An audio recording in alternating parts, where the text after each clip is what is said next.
Iya. Dina Minggu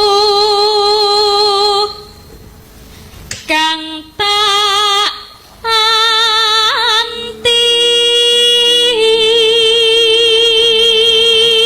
Biyen diisi kontrak ning pinggir ring road kono kae tak parani iki lagi ngesoki banyu nang gone ember.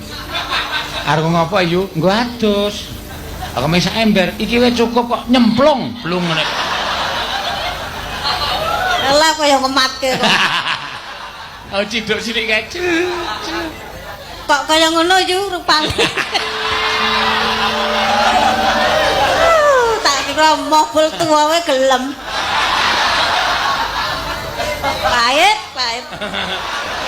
Sing pahit iki sing tuwa kuwi kok. Kowe wong kowe gelem ngematke wong tuwa. Tambahe wong. Apa wis cetha ning ngarepe kok kon ora ngematke. Saat tidak langsung mesti ngematke.